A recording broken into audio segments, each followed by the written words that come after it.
On this episode of the Mad Rush podcast. If you truly understood how much work it is on the front end, you might not choose to put yourself through it. So for that reason, it's really got to be something that you're passionate about. I've said this on some of our other episodes, but the whole wantrepreneur thing, a lot of people think they want to start a business, but they don't really want to do the work. It's a tremendous amount of work.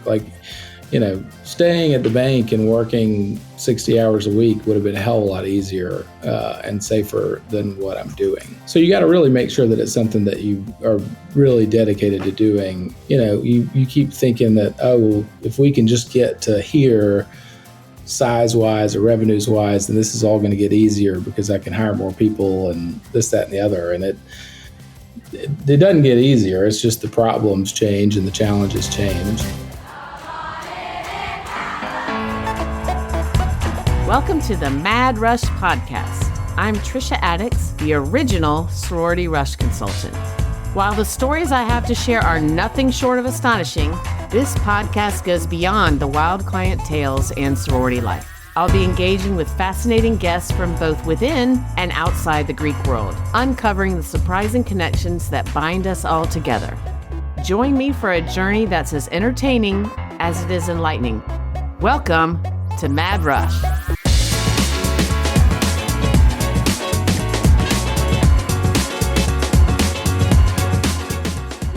Mad Rush. This is the inaugural recording from the beach after a hurricane. The background noise today will be chainsaws and blowers, I'm sure. And our hearts go out to all that are affected by Helen. And even when this airs in a few weeks and for a very long time, people will be dealing with the aftermath still. So one company that's helping is Style Blueprint, and you can find a donation link on their Instagram, which is at Style Blueprint, which is pretty easy.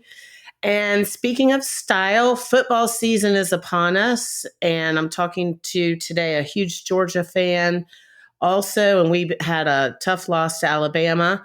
But the reason I invited him and he graciously accepted is I heard myself giving advice to yet another person from another part of the country about how to do, as my friend Helen's mom says, for Parents Weekend. So it dawned on me that the perfect person to have on Mad Rush is the CEO and founder of Onward Reserve, TJ Callaway. And welcome, TJ. Thank you so much for being here. Thank you for having me. I'm looking forward to it. So I've heard you mention connections on your podcast, which is Unreserved with TJ Callaway, which is awesome. And connections are the main theme of Mad Rush. It's making these connections in sorority rush and in life, and how these connections bind us all together.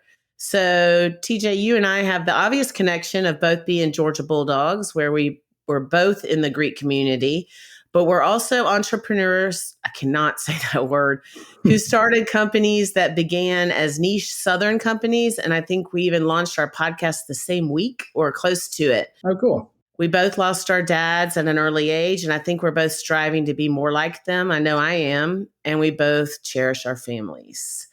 As I mentioned, you started Onward Reserve, which is a lifestyle brand, and it's literally exactly what I'm picturing when I'm talking about assimilating to the Southern college experience for parents and families from other areas of the country.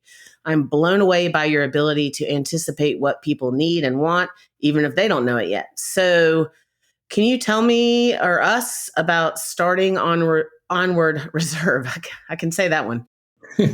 Yeah, sure. So I, went to Georgia, as you mentioned, and then worked in investment banking in Atlanta for a few years. And I'm very glad I had that experience, but it wasn't getting me out of bed in the morning. So really was looking for something entrepreneurial to do. And it's hard to believe, but 10, 12 years ago when we started, e-commerce didn't really exist in our space. Amazon was around, but not anything resembling what it is now. You had Zappos was there, eBay was there, but their e-com has come a long, long way since then. So our original vision was to be, an e-commerce play, and we launched our website first, and then, opened our store in Athens in September. So wait, I don't mean to interrupt you, but so you were going into e-commerce when it wasn't really a thing? It was a thing, but it wasn't, especially in our, like in fashion, a lot of the brands that we, or, a lot of the brands that I was a customer of at the time may have had a website, but it was usually just like a informational website about the Oh, brand. wow. They didn't really have e-com. And then certainly most retailers that sold the stuff that I was a consumer of were golf shops and specialty stores. So they didn't have much of an e-commerce presence. So yeah, it was pretty new, at least in our space, which is kind of crazy to think about. But we made a big splash with that, had a lot of fun, and then opening the store in Athens was really what got it going for me though, because it's easier. It's a lot of work. I mean, people think that just like, oh, let's start a website. This is so easy. You don't have to pay rent or whatever. Well, you do have to pay rent for a warehouse and office. But, the hard part about it is that people don't just wander into a website. I mean, you've got to find ways to drive traffic to it. Whereas if you open a great store in a great location, like people are going to happen into it. So opening in Athens was, the best thing that we ever did for growing the brand. And then we've now got, 12 total great stores, and we're working on a couple for next year. So yeah, it's been a fun ride. Just, trying to figure it out every day. That's very cool. And I had no idea. And that you're very forward thinking to get on that. And that's probably, or I'm sure, a huge part of your amazing success. And I cannot wait for people listening who don't know about Onward Reserve to know about it, because it is quintessentially the South. And I mean, I don't even know if that's part of your philosophy or if you're expanding further than that, which I think if anybody could, you could. But so when you were, like I said, very forward thinking, but do you have advice for people that are starting a business, and like, what are the key components to doing this? I've heard you say that people often congratulate you on your success. I think your reaction to that comment is much like mine when people say that to me. It's all a work in progress, and I don't feel like I've achieved it all yet, but you definitely have achieved success starting a business. And like you and I both I think it's a work in progress. But so what's your advice for people who are doing that? Oh gosh. Putting you on the spot. Yeah. Well, it's a tremendous amount of work. And if you truly understood how much work it is on the front end, you might not choose to put yourself through it. So for that reason, it's really got to be something that you're passionate about, because you'd be a fool to, do this and have it be something that you're forcing yourself to do. So, I think that finding something that you're really passionate about, and really, if you've got a vision for something that other people don't really understand, that is, I think, an advantage. Why do you say that? Because if you can see something that doesn't exist, and other people aren't thinking about it, then, if you're, when I say vision, I mean like a true, like all encompassing plan.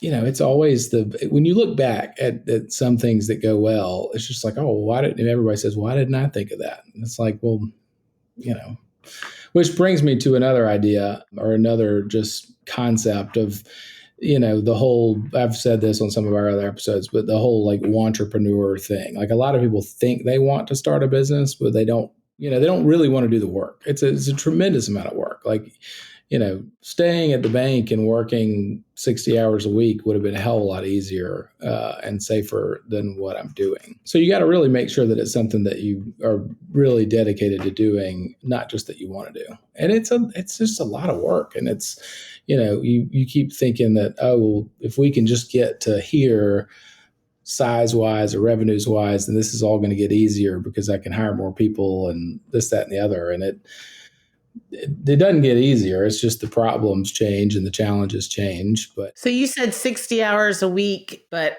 you probably work a lot more than 60 hours a week on your oh business. God, yeah. I mean, Yeah. I'm never off. Like, it's funny Right. because when you see, and I worry about this with our employees sometimes, because if you just look at my Instagram, it's just like, oh, well, TJ's here, there, and Yeah, doing playing this golf, and that. hunting. Yeah. But like, I got an out of office from one of my employees recently who was, on a long trip, and I was like, well, that must be nice. I mean, I don't Yeah, exactly. I don't even know how to set an out of office because I don't either. I'm always working, which is, like I said earlier, I love it, so it's fine. And I don't, Right. I'd rather stay on top of things than let anything slip through the cracks. But you're never off. I mean, it's 24/7. And yeah, and you're right. You have to be passionate about it. It's again another connection I see. I mean, I created this rush consulting space. Like it didn't exist. And it was just a friend of mine was like, you should totally do this as a business. And it was like this moment where I was like, I can create this thing that doesn't exist. And yeah, I don't have off even hours. If I do, it's it is an hour. So, or an hour or two. Yeah, no, I get it. And you mentioned it would be safer also to be at the bank. So how much of a gamble? I mean, you're obviously a smart guy and like I said, forward thinking. So were you scared of the gamble of it when you did this? I don't think so because at the time, I was young enough to where it wasn't. I had and I've told this story plenty of times, but I had a mentor that really pushed me over the edge at the end, and he pretty much said, "Look, I don't know anything about e-commerce or any of this stuff you're talking about, but it sounds like you do, and you're really passionate about this." And he said, "If you do it and it doesn't work, like, what's worst case scenario?" And I was like, "I don't really know." And he was like, "Well, would you be living under a bridge somewhere, or like, do you have friends and family you could go stay on their couch?" And I was like, "That's a fair point." Right. And so, I just did it. And I think at that point, there's really just no looking back. And I have found over the years that I am much more engaged in a like full crisis situation. It's almost like I need something to be going wrong to like get me going. Because when Right. everything's smooth sailing, it just kind of gets boring. And then I, find a bunch of things, open new stores or whatever, create problems to solve. Right. But yeah, I mean, it was a tremendous risk in retrospect. And that's why a lot of people, you got to do it when you're young. And when you don't have, I mean, I couldn't do it now. We got kids and. Right. That's what I was going to say. Your girls weren't born when you started Onward Reserve, were they? Oh yeah. I mean, when we started online, I wasn't even dating my wife. I mean, Really? Yeah. Like it is all that I did for a couple of years. I mean, That's very cool. And it's also cool that your wife, well, your girlfriend, whatever, when you met her, she was probably bought into it too and believed in you. I mean, it's just talking to you for 5 minutes. I could see hitching my wagon to you. Not that she did that. I'm not saying that at all, but she probably didn't think it was a gamble either, would be my bet. no, and she's put up, I mean, she doesn't need me. She's a boss, but she's put up with a lot of stuff over the years. And then and early on, I don't know if I've ever really confronted this with her, but this will be a good way to do it in front of the whole world. I remember I was working, I can't even tell you, like, however many hours you can be awake and not die. That's how much I was working. And, she would like text me and I would just snap back and be like, I can't think about this right now. Like, leave me alone. And, she was really patient through a lot of really stressful times, getting things going. And then, and has been really patient through, the whole journey. Being an entrepreneur is a crazy set of circumstances, and being married to one has got to be potentially even worse.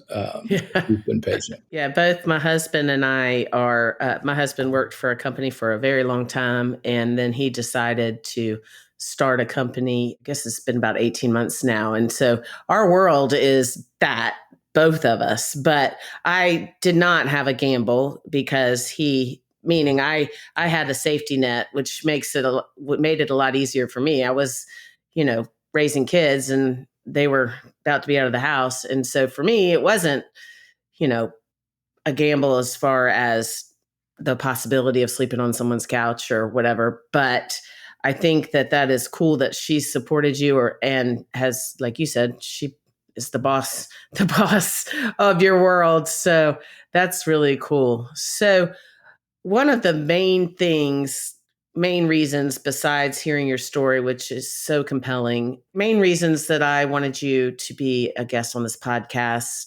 is what I see and what I kind of alluded to is we have so many clients that are coming south from to college in the South, and they're coming from the North, and they're coming from California and Midwest. We had a Katie Keogh was on this podcast, and she was talking about her daughter going to college at TCU, and she was talking about Parents Weekend. And I was like, well, you got to wear a purple shirt, so what do you think is key for people coming south who don't have connections, like when they're trying to assimilate? They just want to be part of what's innate and ingrained in you and me. So, going to college at Georgia, this is all second nature to me. I mean, I know what to wear to a football game. I know what to wear to a parents' weekend. I know how to do at a tailgate and all the things. But what do you think is key? What are the keys for these parents and people trying to assimilate in the South? I mean, I think it's an interesting conversation because I think ultimately being authentic and being yourself is important. But what's the right balance of being yourself, but also kind of acclimating to the local culture, the balance between that and just, being just totally different. So I don't know. It's a really interesting thing to think about. And from a Rush perspective specifically, and I'm old now, so I don't, know how it all works, but especially fraternities, especially at Georgia, it's tough if you don't know anybody. I think fraternities much worse than sororities because sororities are at least organized. I mean, right. Ours was just we got to find 50 guys or whatever, and it all just kind of came together, and there's a little more thought into it than that. But, it was by the time, and maybe this is different now, but by the time formal Rush came around, Rush was over for all the good fraternities. And that really is unfortunate because, and I wasn't involved in it. So hopefully I'm not getting myself in trouble, but I think we would end up taking one or two during formal Rush, but and I'm sure they follow all the rules now, but we just, I don't know. Yeah, and I actually talk about that at the end of each episode. I do something called Time Out with Trisha, and I get a lot of DMs with people who are like, "Oh, do you do this for guys?" I'm like, "No, there's no reason to do it for guys because it is exactly what you're saying." And my advice to guys going to Rush, and I said this in the Time Out with Trisha, and there is one guy who does what I do, and I'm not trying to diss him. Like I said in the Time Out with Trisha, you do you, entrepreneur, whatever. I just don't see how it's effective. But I mean, maybe he'll be on my podcast and we'll talk about it. But the main thing is traveling to the school spring and summer because that's when all the bids are given out. And so you got to be available.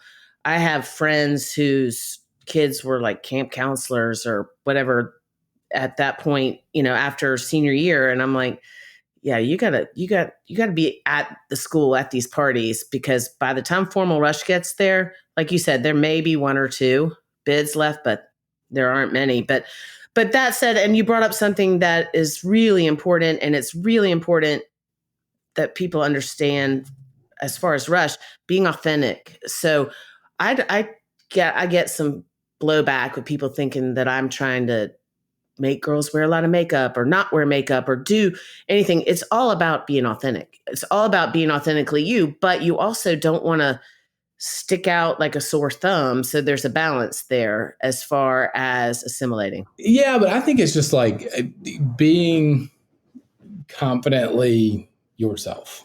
I mean, that's going to happen. That's going to help in business. Okay. I'm interrupting you here because you just said what I say all the time. It's all about confidence. It's all about being confident in who you are. And I interrupted you. Talk about business, talk about what you were saying. It's just, that's so important. But yeah, that's what is ultimately going to make the difference in anything in life. So, I mean, I would think that Rush is no different, or just, being, and circling back to kind of the parents visiting for Parents Weekend, I think it's interesting to just kind of, you know, to your point, maybe go visit before it's Parents Weekend to just kind of figure out like what's the, you know, where are the hotels we should stay, where are the restaurants we should try to go to dinner, and, you know, and meet some people and see how everybody's dressing and whatever. Because it is a bit, I mean, you know, it's a totally different culture, and it's different from school to school. I mean, there's some of these iconic, like the Grove in Oxford is the coolest thing ever and doesn't exist anywhere else. And it's just incredible. And then, you know, downtown Athens and the music scene and the restaurants and all that are just so awesome. I think Athens might be kind of easier to acclimate than a lot of schools, really, because it's such a grungy town outside of the fraternity scene. I mean, there's a lot of different walks of life in Athens. And I think it comes down and you know, I'm thinking about some guys that I know now that are in school or right out of school, and they've, you know, got a pretty diverse set of folks. They're not all just like, you know, frat boys wearing polos. They've got some like music friends and some athlete friends, and, you know, and then our guys. Obviously, if if you're not sure what to wear, just come to our website. And I was going to say, you can get by with anything on there. And I think from a, you know, as far as how we think about, you know, our brand and how we position ourselves in the marketplace, it's all about just creating authentic connections with people. And, you know, we're, for the most part, anything that we're making is something that like I would wear or that I think makes sense. And I'm just now coming around on some of the hoodies and stuff like that. But I'm also thinking like not just me as a almost 40-year-old person, but like me, you know, all along the way. And so we've grown to the point where I certainly would not wear every single thing that we make, but I do think that everything that we make, you know, fits authentically in with the Onward Reserve lifestyle that loosely it is just, you know, based around the things that I like. Yeah. And that's also just for you guys listening, like go to his website. I mean, I don't know how you keep it fresh, and clearly you are working on that, because every time I go in there, I see something new. I mean, there's the requisite. And if you're listening and you don't know what Smathers and Branson is, I literally could open a store of Smathers and Branson, Ole Miss and Georgia and Vanderbilt stuff, because that's what my boys got for graduation. And for when my son transferred from Vanderbilt to Georgia, he got a bunch of gifts. But Smathers and Branson is a brand that has needlepoint accessories, belts. I mean, I'm sure I'm missing keychains, koozies, whatever. But that's a given, sort of. But I feel like every time I go in there, there's something unique and different and new. And how do you do that? Like, because it could get stale. I mean, like I said, my kids graduated from Marist in 2017 and 2018, and that was a big gift. It's still a big gift for that. So how do you keep it like you said, you're doing hoodies and stuff, which I would have never seen then, I don't think, in Onward Reserve. It's no, it's a constant battle. You just got to be, and frankly, our biggest challenge, and I've talked to our team a lot about this, is we get sick of things a lot quicker than the consumer. Like I have to remind them, like, look, we're looking at this every day. Right. And most people, like our business is unique in the sense that like we got a lot of customers that only come in twice a year, but we're their go-to like spot, but you don't shop for clothes, especially if you're a guy. I mean, you don't shop for clothes every weekend or, twice a week. My husband hasn't shopped for clothes since I met him in 1987 in Georgia. Which is another thing we've done very well, is make our stores really inviting to females. And this is hard to believe too, because a lot of people at the time, I mean, now everybody's trying to do what we've done. But at the time, I mean, most men's specialty stores 10 years ago were very dusty, very man focused. Like a woman would walk in and feel very out of place and not welcome. And, one of the first things that we wanted to do, we called it Onward Reserve Gifts and Apparel. And we specifically put gifts first because we wanted it to be thought of as a place where, females would come shop for their significant other or their sons or whatever.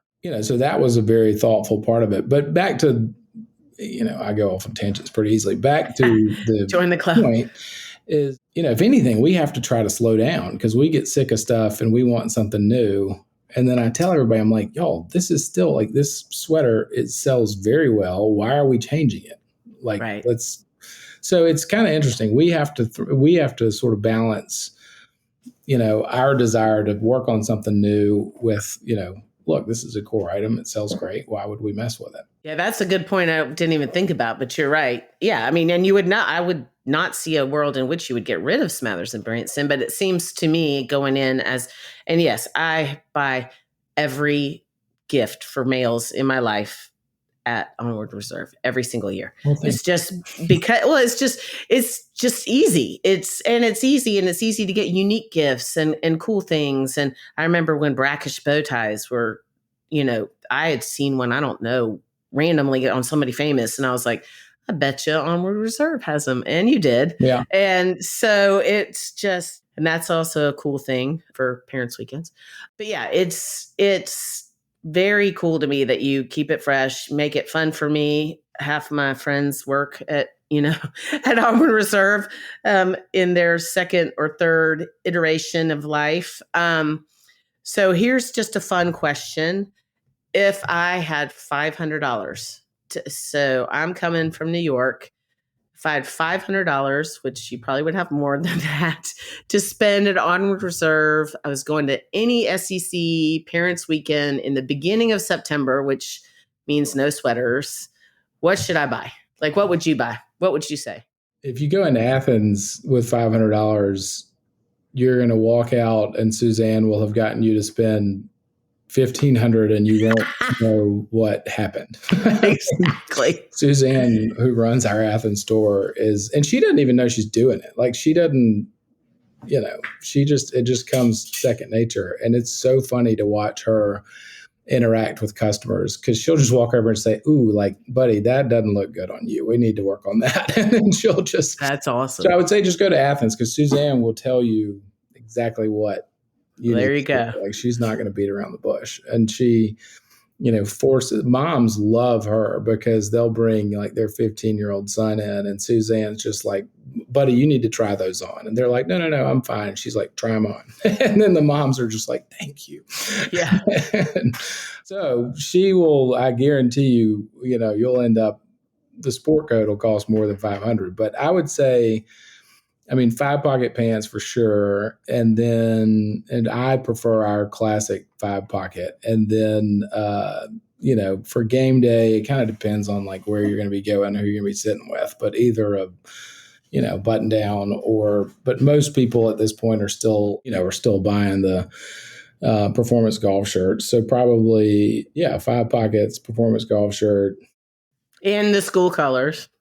Oh yeah, for sure. We've got licensing team has done a really incredible job the last couple of years building that out. So we've got licenses with most any school you would want. There's a couple more we're adding as we speak, but got the whole SEC. We've got most of the ACC. We've got the other, sort of big name schools. So yeah, online we've got everything. That's 5-pocket pants and a performance shirt.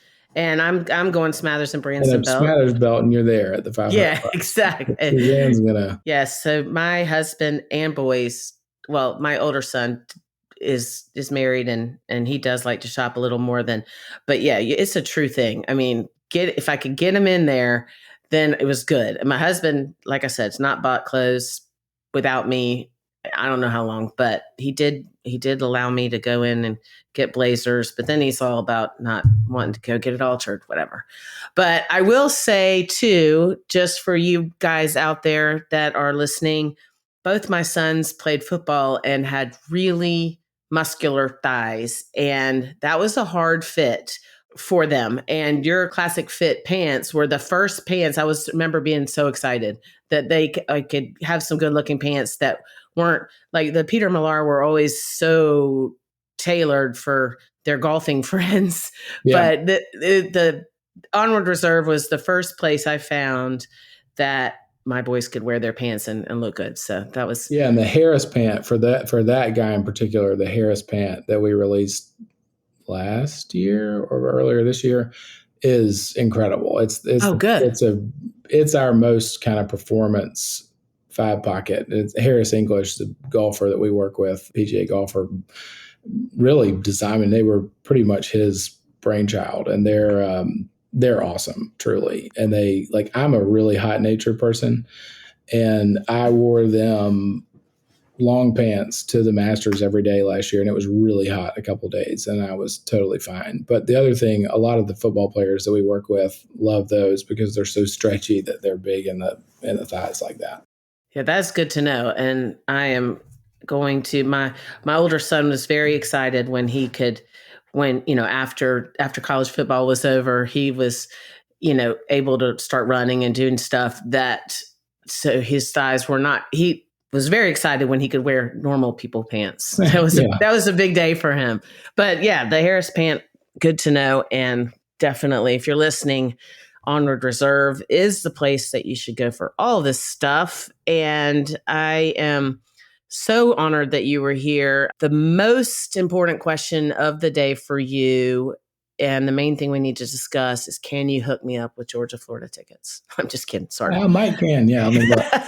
Let me look. I think I'm going to go. I hadn't been to Georgia, Florida in a long time. Well, you are welcome to go on our bus.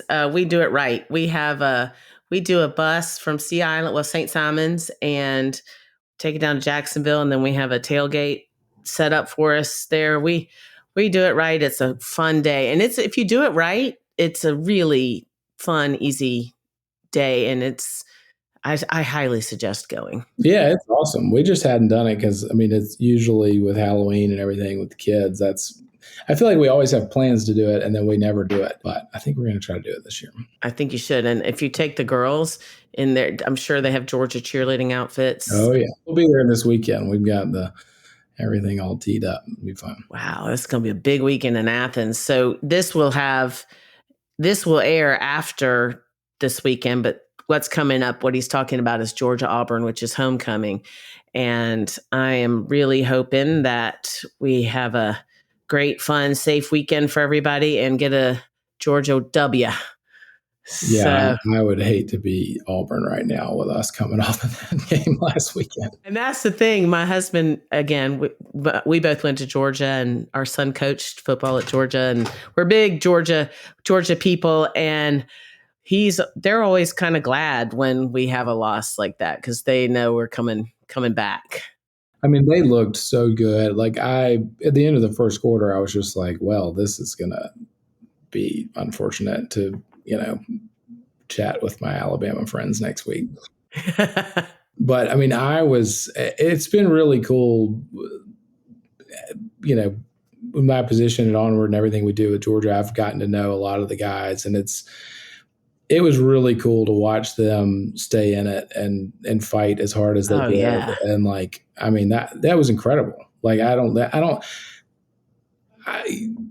know who you could put in that environment with that set of circumstances that could have accomplished what they did. That was just absolutely incredible. And so I truly I didn't wake up the next morning with that same yeah, no, I didn't either. Alabama depression that I have in years. I'd love to play them again tomorrow. Same. So we'll see. And it's also interesting now with the playoff. It doesn't matter as much, and it's almost like, all right, well, let's, to your point, you got the loss and not in an embarrassing fashion, but right. It almost adds that clearly would have been better to win, but I don't think it was, it's not as harmful as it has been in the past where you lose one and then okay, now we're probably not going to make the playoffs or whatever. Right. But this schedule is bonkers. We've got, it's a pretty outrageous schedule. So we got to survive the rest of it. But I was blown away with those guys, especially the younger ones. Lawson Lucky had an incredible game, and it was all anyway. I'm excited. No, if you guys are listening and you should look up this game, but Georgia played Alabama this past Saturday. TJ and I are talking on the Monday after it. and Georgia was down 28-0 in the first quarter, and it's something to see. I would look it up because it was Against Alabama in front of 100 and however many thousand people, 107 or 109,000 people or something. yeah. It's pretty remarkable. And came back and almost won the damn thing. Yeah. Good game. I saw something Paul Feinbaum said last night that he's been covering SEC football for 40 years, and he thinks that's the best SEC football game he's ever seen. Oh, wow. Really? Which is kind of crazy. That is crazy. So yeah, if you're listening, go. If you don't, for some reason you didn't watch Georgia, Alabama, which what's wrong with you? But go back and look at it. Cause if you're interested in football, and that's the kind of crazy thing. My husband and I met, and I would go with he was a Chi Phi at Georgia, and we would go to games, and he spent, I want to say 2 years trying to teach me what a first down was, because I couldn't get it. I could not understand it. We couldn't get one either the first quarter. Well, there you go. But so then the minute my boys got into football, I was like, I mean, I could talk football with the best of them. And he's like, what has happened? Like, I'm like the next day, breaking it down. And then, like I said, our oldest son coached at Georgia, and I was like the mom who knew all the facts, and he was like, how did this happen? How do we go from you being, sneaking Jim Beam in under your Laura Ashley skirt into the stadium to now you're like, I can't drink. I got to concentrate on this game. So it's unique. It's fun. It's amazing. And I'm excited for the season, but you're right. It's going to be a tough road, but I think if anybody can do it, Georgia can do it. So. Okay, so Bama Rush Talk popularized the hashtag OOTD outfit of the day. For Mad Rush, I'm repurposing hashtag OOTD into observation of the day. What is your hashtag observation of the day? It can be anything. If you're a parent coming in to an SEC school, that's the one thing that, if you don't get it, pretend like you do. Like, if you seem sort of, if you seem disengaged on the football situation, that's not good. So very good advice. Very good advice. And pretend like you care, or pretend like you care if you don't. Unless you're at Ole Miss. That was a little fascinating. So our son was there at Ole Miss when Ole Miss wasn't it was before the Lane. I think maybe when he was in grad school, Lane had gotten there, but we were a little fascinated because we would go to the Grove without tickets, and because we knew that somebody was going to be like, here, just take our tickets. We're going to stay in the Grove. Like they were like, yeah, we're good with staying out here. And then we would be hunched in front of the TV in one of these fancy tents watching Georgia, and people would be like, why are they watching football? We're in the Grove. I'm like, I would be like, yeah, no, this is a thing in our house.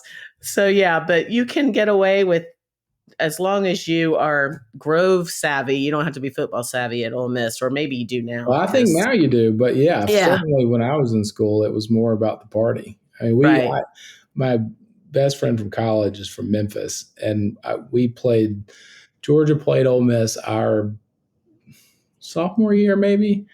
And we had all like piled into one of his high school buddies' houses, and the game was at 8 p.m., I think. And it was a night game. It was 7, 8 p.m., whatever it was. But I remember it being particularly late. So let's say it was a 7 Central kick and 8 Eastern game. Anyway, his dad picked us up in a Suburban full of liquor and food with the bartender from the Memphis Country Club at 8 a.m. And we went to the Grove, and we did not run out of food or booze the entire day. And I don't know how it was just like some magical it's magical replenishment kept coming by. But I mean, it's something. And we made it into the game, but there wasn't, we weren't in any shape to be there. Speaking of my friend Helen, whose mom was wanting, how to do as in a verb. Maybe it always is. Yeah. Anyway, she is a huge Auburn fan, and she and her friend Mel were cold one time at the Auburn. They were in Mississippi, which is also a weird thing. Like, my son would call me, and I think of Mississippi as the South, but it would be like a blizzard in Oxford. Like the weather in Oxford, Mississippi is bizarre. But so they went to a game, they were cold. So they went to a bar in the square in Oxford, and Auburn beat Ole Miss. And they were like worried because if they were in Auburn, it would have been different. They were worried that people were going to be like mad at them, because they were wearing Auburn colors. And she said the minute the game was over, they turned off the TV and turned up the music. And they're like, all right, let's party. And she was like, wait, does no one care that we just beat you? And they're like, yeah, we're good. It's fine.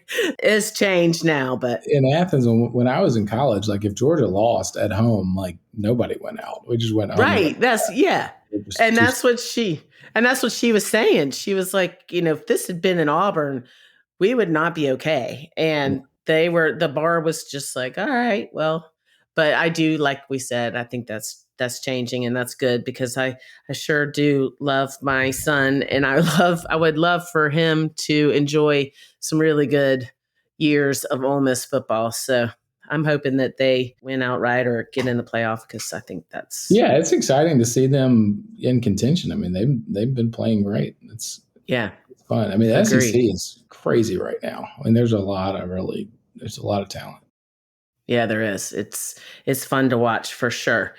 All right. Well, I have taken your time. Thank you so much for being here. And y'all can't see him, but he has one of my favorite artists. Well, you can if you go to our soon to be launched YouTube, but behind him is one of my favorite artists, Steve Penley, and I'm on a campaign to get him on my podcast. So he is a really cool Southern artist, and they have you should check him out as well. His art is really unique and cool. So yeah, he's a good guy. That will be an interesting episode if you get him on. I can imagine. I imagine that we would be all over the place with that. You never know. Exactly. But it'll be entertaining. That's for sure. Yep. Thank you so much for being here. Yeah, this was great.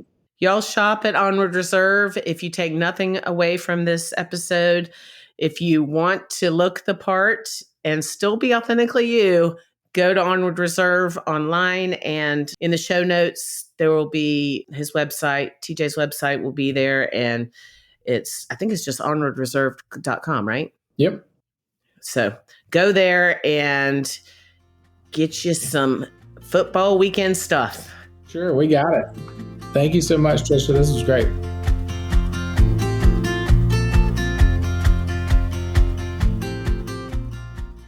Welcome to Time Out with Trisha. Because can you really give advice if you don't speak about yourself in the third person? I don't think so. This is exactly how I speak to my clients. The good, the bad, and the ugly. So listen to me. I know what I'm talking about. Now let's get into it.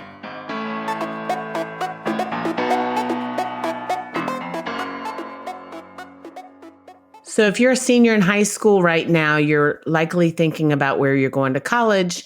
And a lot of you are getting your senior photos done. And if you're doing this, make sure that you get a photo that is rush appropriate for your resume while you're doing your senior photo session. Senior photo sessions are often in a field or in a cool background, but your rush picture or the picture for your rush resume should be follow these guidelines. One, if you are not always wearing glasses, don't wear glasses in the picture. It should be a head shot only, shoulders and up, straight on, so that they can recognize you when you're coming through rush. Also, make sure that the hair color that you are sporting is the same hair color that you're going to have when you go through rush. So if you're thinking of dyeing your hair blonde, and you have brown hair, then take the picture, but know that you're probably going to have to retake it. You want them to be able to recognize you when you're coming through rush. For these photos, do not make them from the waist up. You want them to be close in. And when you're doing that, make sure that you have straps or sleeves so you don't look naked in the picture. So hair color the same. Don't wear glasses unless you wear them 100% of the time. Headshot, straight on, strap and sleeves, and smile. And that's it for Time Out with Trisha. We'll see you on another episode of the Mad Rush Podcast.